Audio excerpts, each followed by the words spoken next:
guys, this is SOS aka Sid on Sports, and today we'll be just going through a discussion over the recent match that's just gone on. As I'm filming this, Manchester United have literally, like 20 minutes ago, just lost 3-0 to Tottenham Hotspur at home in Old Trafford. Yeah, I'm just going to be going through the main talking points of that game. This could be considered a continuation of my last video on Man U. What's going on, and if you haven't checked that video, there's a link to it down below or on my channel, where I just talk about all the new stories surrounding the club.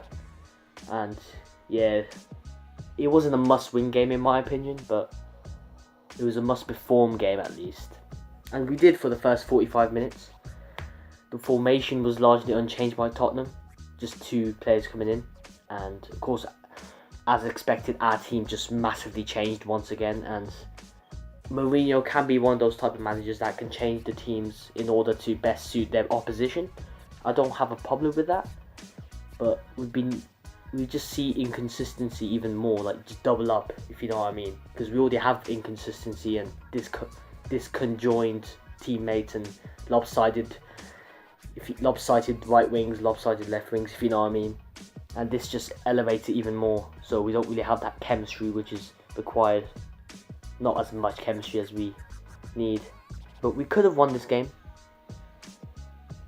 As I said before, first 45 minutes 0-0. We were playing very decent, to be fair. I was very pleased with the performance. We carried that on in the second half. But the main worries were Smalling and Jones, but they were doing a good well of living on the edge, so to speak, as I heard on Twitter. But it was working. But once that first goal went in, quickly again, we conceded another. It happened last week. But Smalling and Jones, that's more likely to happen. I remember happening with Chelsea and stuff like that. They're good defenders. I'm not saying they're bad players. Jones has the potential to work really, really well with Bailly, as we saw at the beginning of last season. But Smalling and Jones I just don't trust too much, especially in a passing sense. And not just them, to be fair, because we saw Lindelof later in the game just do a back pass, such a bad back pass to David De Gea, and then David De Gea had to save his ass essentially. But in the end it didn't really matter, we still lost 3-0. And unfortunately Harry Kane got the great header on him, on Phil Jones, to make it 1-0. Hoping that we could respond, and we nearly did, but on the counter-attack just couldn't handle it. Second goal, we tried to play the offside trap, didn't work. Christian Eriksen, giving him too much space, finds the man. Or maybe that's not the goal, but yeah, he was part of that. We were playing Ander Herrera as like a right centre back or something, and then Matic as like a central centre back. It was just so weird. That's not going to work for 90 minutes, mate. It's just not going to work. Our best defender, our best player is Luke Shaw. I am so pleased with him. It's ridiculous. His progression, his attitude, his talent, because he's got talent. He was considered the best young left back, believe it or not, once upon a time, and he really is living up to that name. Even though we lost 3-0, he's starting to get back up into Mourinho's good books, which is good to see. Mourinho, straight after the match, went up to Luke Shaw, gave him a reassurance that, hey, you did good. And I'm really pleased with the away fans. Of course, many fans left, which I'm not surprised about, obviously. But the fans that stood loyal throughout the whole match and stayed there, was clapping for Mourinho. I didn't really hear that many boos, as the commentators did say. Well, the commentators I was watching. I was hearing, I mean. They clapped him, and then Mourinho was clapping as well in a serious manner, and he picked up the scarf like how he did in the Europa League. Much more, of course, excited because we actually won that game to get to the final of the Europa League. He just got the scarf and he just clapped, because I think Mourinho does care for Manchester United to an extent, even more so than Chelsea, Real Madrid. Maybe I'm being biased there, maybe I'm not, but I do feel like there's a sense that he wants to be successful and not just for a short time, unlike the other clubs he's been at. So yeah, I still respect Mourinho a lot, and There's no reason why he can't turn it around. Third season syndrome and all that. I talk about a lot of that in the last video, as I said before. You could say I should be a lot more upset and a lot more angry, but in the end of the day, I just accepted the loss. Tottenham did really well to handle the pressure we were giving them. Lukaku missed essentially an open goal. I still love him to bits, but he should have put that away. And in the back of my head, you're always going to be like, we need to score. We had a few chances, we weren't taking them, and you just knew that in the game of football, especially against a top 6 side, or Tottenham has this record, they can't beat us in Old Trafford. No, that goes out the window. Tottenham are going to punish us. They beat Real Madrid in the Champions League, for God's sake. You can't rule them out. Any team out in the Premier League these days, especially Man U. Especially when you're losing to Brighton, if you know what I mean. Oh, yeah.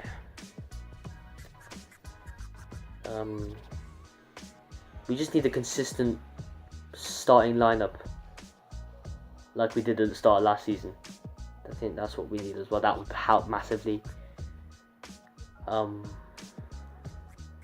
The link-up play was very good more so than Brighton, in my opinion. Even though Brighton, we had the better scoreline, but I think we played better against Tottenham, which is good to see, and hopefully we can build on that and just become better. But of course, we have to build on it. We have to just start from scratch again, and we just got to keep on going and just try and push through this hard season, because this is going to be a very difficult season. Bottled it.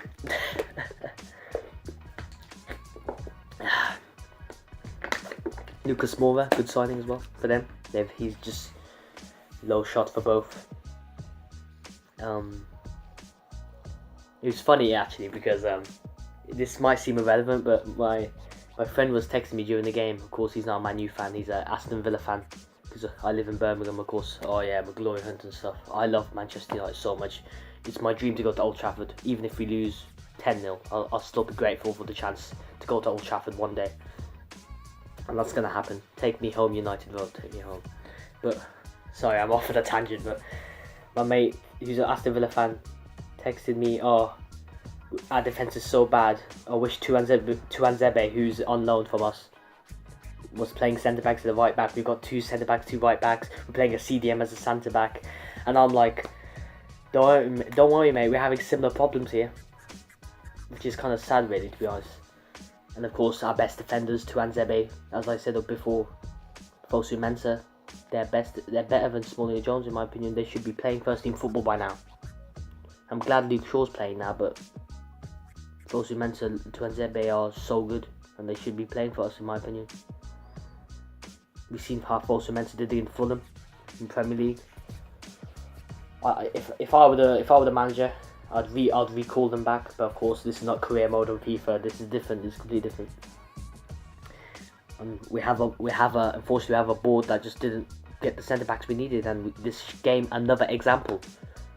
This time, not just buying Lindelof. Okay, yeah, Mourinho signed him. I've talked about this in the last video. But also Smalling and Jones are not good enough for 90 minutes. Playing at the highest level for an elite level club that is Manchester United, that has regressed partly because of these kind of players. No offence.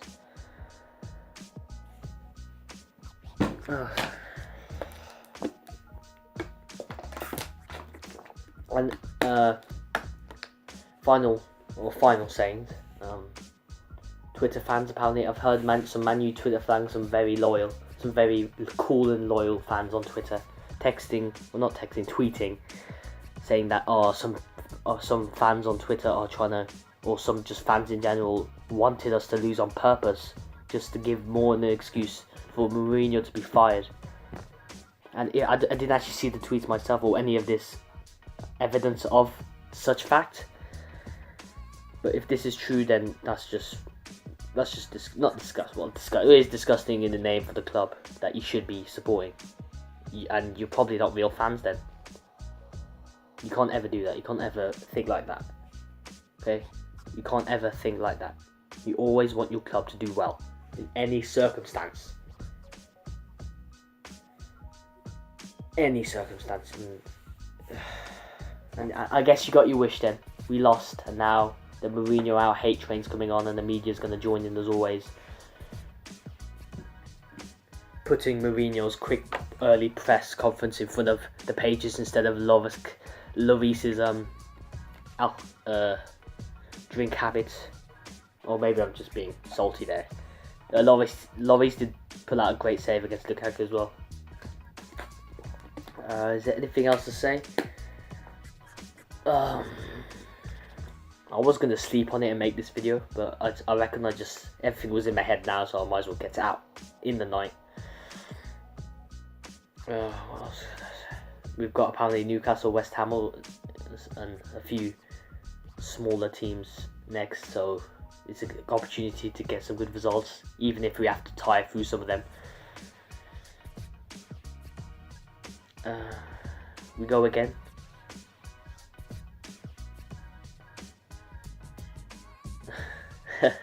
The commentators were saying Man United have never lost at home 2-0 in the Premier League history. I think maybe in the 20-year Premier League history, and that's a mad fact, and I guess that stayed good. That was another good joke I was trying to make with my Aston Villa fan friend, just to keep myself happy. I wanna know your thoughts if you're a Man U fan or a neutral fan, because neutral fans must be loving it or not. Maybe they're not. Maybe they're a bit shocked to see what's happening. But whatever it is, leave a comment, share, like, comment, subscribe. I'd really appreciate it. Any changes you want to how I do things, let me know. Don't be afraid to let me know any constructive criticism on how I do things. And thank you guys for watching the whole video if you have. Is the lighting good? We'll see. I'll try and brighten it up in editing. See you guys later. Bye. Hey.